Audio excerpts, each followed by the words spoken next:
Welcome back.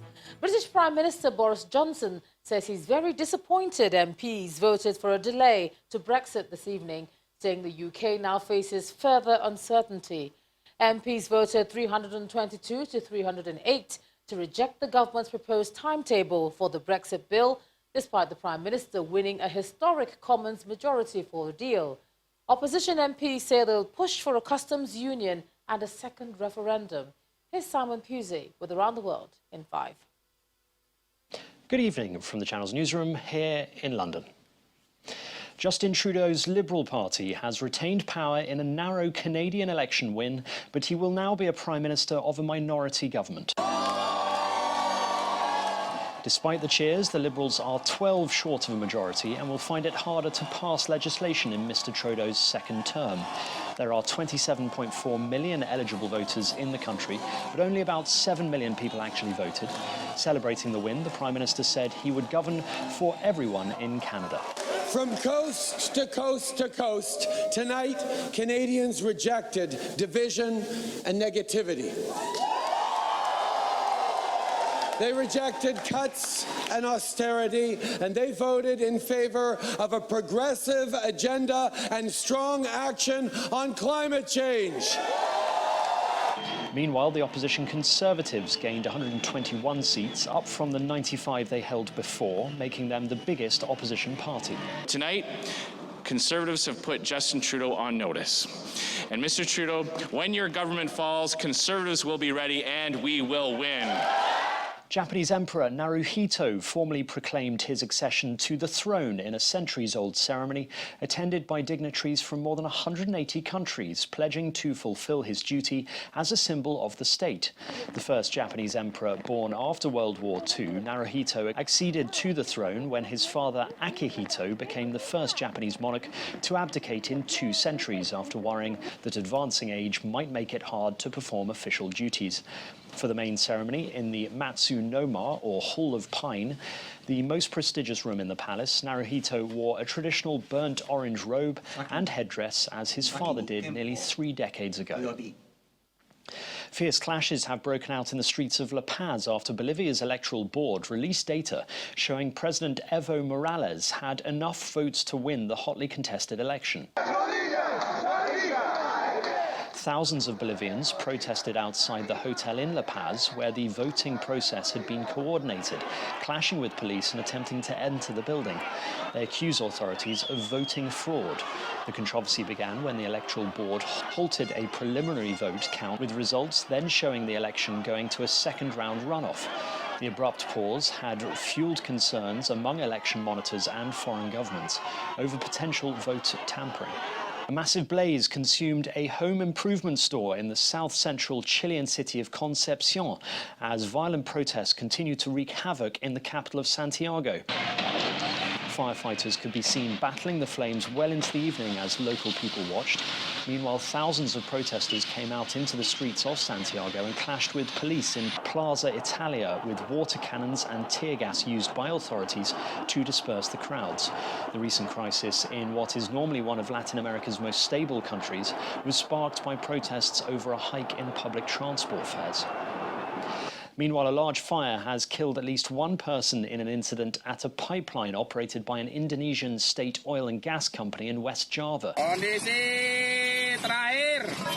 Extraordinary video posted on social media shows the extent of the fire that engulfed part of a busy toll road.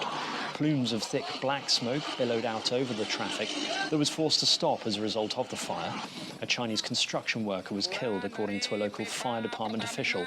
Local media said the fire broke out on part of the pipeline due to nearby drilling activity from the construction of a China-funded $6 billion high-speed railway project linking Jakarta and Bandung. 2 people fishing in small boats have been filmed dangerously close to a giant plug hole at a reservoir in the UK. They were spotted over the weekend by a passer-by a few metres from a 66-foot deep overflow hole at Derbyshire's Lady Bower Reservoir. Severn Trent Water, which owns the reservoir, warned people boating and fishing there to keep well away from the plug hole and to stay safe. And finally, an Australian sheep which made headlines in 2015 for the record-breaking weight of his fleece has died.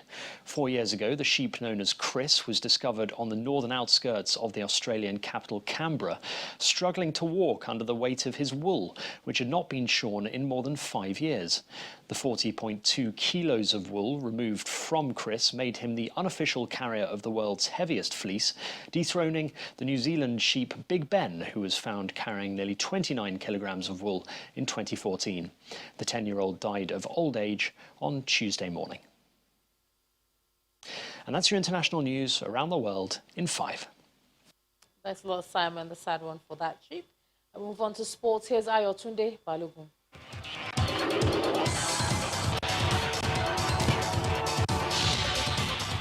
Many thanks, Ijoma. We start off with football in the UEFA Champions League. French moneybags PSG beat their opponent Club Brugge from Belgium by 5-0 in a one-sided encounter, while Spanish giants Real Madrid beat Turkish side Galatasaray 1-0, courtesy of a goal by Toni Kroos in the 18th minute. Elsewhere, Bavarian giants Bayern Munich beat Olympiacos 3-2, and the English Premier League side Tottenham Hotspur hammered Red Star Belgrade by 5-0. In other games, Man City beat Atalanta by 5-1. Shakhtar Donetsk played a 2-2 draw with Dinamo Zagreb, while Atletico Madrid squeezed past Bayer Leverkusen. Juventus came from a goal down to beat Lokomotiv Moscow with a brace from Paulo Dybala, and that game ended 2-1. The Confederation of African Handball, CAHB, has confirmed that the 2020 Senior Men's Nations Cup will hold from January the 16th to the 26th in Tunisia. Well, the CAHB also said Tunisian cities of Tunis and Hammamet will stage the championships. The winner of the competition will represent Africa in the handball event of the Tokyo 2020 Olympic Games. The first 3 countries will qualify to play at the 2021 World Handball Championship. Meanwhile, Nigeria has been placed in Group B alongside Angola, Gabon and Libya. Well, African champions Nigeria and Egypt will represent the continent at the 2019 IWTF Team World Cup holding in Tokyo, Japan. The 5 days serves off on November the 6th through the 10th, and it is a test event for Tokyo 2020 Olympics to be hosted by Japan. Nigeria secured their place at the tournament following their triumph at the 2018 African Championships held in Mauritius, and the West African side will be returning to the tournament after their last appearance in 2010. And that's wrap in sports news. I'm Ayotunde Balogun. It's back to you, John. Thanks a lot, Ayotunde. And the main news again. Operatives of the Nigeria Security and Civil Defense Corps today raided 2 more illegal detention centers in Kaduna and rescued 11 people, including a minor. Many of the victims were said to be suffering from acute malnutrition. Well, that's the news at 10 tonight. Thanks so much for staying with us. I'm Ijoma Bunyato. You have a good night.